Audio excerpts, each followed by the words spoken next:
इरफान सदीकी साहब, पीटीआई ये कहती है कि हुकूमत ने पहले ही हमारे ऊपर जो है वो विक्टिमाइज करना शुरू कर दिया है। साहबजादा हामिद रजा के घर पे रेड हुआ जिसकी बुनियाद उन्होंने बनाई है। तो आप दीवारों से बातें करेंगे। इरफान साहब, सुबह आपने कहा था हम दीवारों से बातें करें, तो 28 को फिर आप दीवारों से बातें करेंगे? नहीं, अगर दीवारें होंगी तो हम उठ जाएंगे, चाय पी के घर चलेंगे। सर पीटीआई उन्हें लौट के फिर इसी घर को आना है, लेकिन जब तक वो कहीं और जाना चाहते हैं दरवाजा खिड़की कोई नहीं। 28 को आप दीवारों से बातें करेंगे। इरफान साहब, सुबह आपने कहा था हम दीवारों से बातें करें, तो 28 को फिर आप दीवारों से बातें करेंगे? नहीं, अगर दीवारें होंगी तो हम उठ जाएंगे, चाय पी के घर चलेंगे। सर पीटीआई ने बाकायदा तौर पे मुज़ाकरात को गुड बाय कह दिया। 28 को आप भी गुड बाय कहने जा रहे हैं? तो कह दिया है, आसिफ अब्दुल्ला को कहें या ना कहें, वो खुद गुड बाय हो जाएंगे।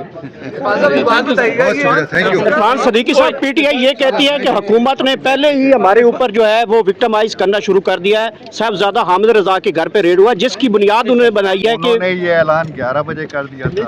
जिस रेड की बात करते हैं वो शाम की बात है, 5 बजे की। पुलिस सिक्योरिटी के लिए दाएं बाएं फिर रही थी, जिसको उन्होंने रेड का नाम दे दिया। पहला उनका स्टेटमेंट पढ़ेंगे अली गौर साहब का, जो उन्होंने कहा है, क्लिप सुने, उसमें कहीं जिक्र है उसका? कोई जिक्र नहीं है। ये शाम को उन्होंने कहा फैसला पहले कर लेते हैं, उसकी तावील और दलील और जवाब बाद में तलाश करें। सर पीटीआई के बारे में सर सारी साथी तंजीमें अपोज कर रही हैं। सिद्दीकी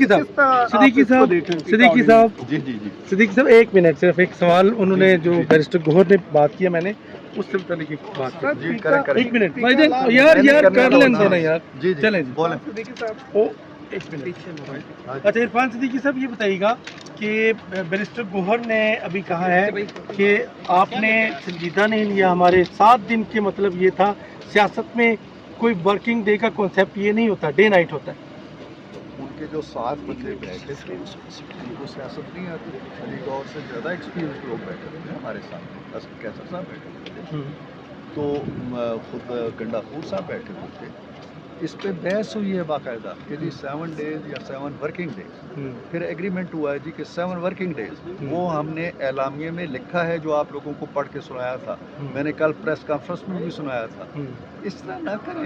ये जो सियासत में झूठ और मुकर जाने की बात है ना, ये नहीं चलती। अली गौर उसका हिस्सा ही नहीं है, उन्हें पता ही नहीं है कि ये डिस्कशन हुई थी और उसके बाद ये तय हुआ था कि ये वर्किंग डेज होंगे। अब वर्किंग डेज 28 को ख़त्म हो रहे हैं, तो 2 दिन और हमने 42 दिन इंतज़ार किया है उनके मुतालबात का। वो उन मुतालबात के जवाब के लिए 5 दिन 4 दिन और वेट नहीं। उन्होंने वाज़ेह किया है कि मैटर इज़ ओवर, अगर आप मुज़ाकरात करने हैं तो नए सिरे से अब इसका आगाज़ करना होगा। नहीं, हम नए सिरे से कोई आगाज़ नहीं करेंगे। ये कोई बच्चों का खेल नहीं है कि विकटें उठा के चले गए और आधे घंटे बाद फिर विकटें आके लगा दी। इस सारी चीज़ का जिम्मेदार किसको समझते हैं? आप खुद जानते हैं कौन जिम्मेदार है। हम तो बैठे हुए हैं। हमने कल भी कहा, वो जो वहाँ से एक आर्डर लेके आ गए, एक हुक्मनामा, एक फरमान जारी हो गया है उनके लिए, वो उससे वो नहीं कर सकते सरताबी। तो मसला उनका है, हमारा कोई मसला। 28 को जो इजलास बुलाया उसमें क्या आप जाएंगे, इंतजार करेंगे? जी हम जाएंगे। अगर स्पीकर का इजलास बरकरार रहता है तो हम जरूर जाएंगे। तो क्या उनको भी कहते हैं कि वो इजलास हम में नहीं कहते। हमने जो कहना था कह लिया है, अब वो जो करना चाहते हैं करें। अच्छा सर, स्पीकर लॉ पे क्या कहेंगे? आप खुद सहाफ़ी हैं, क्या ये सहाफ़त को बंद करने की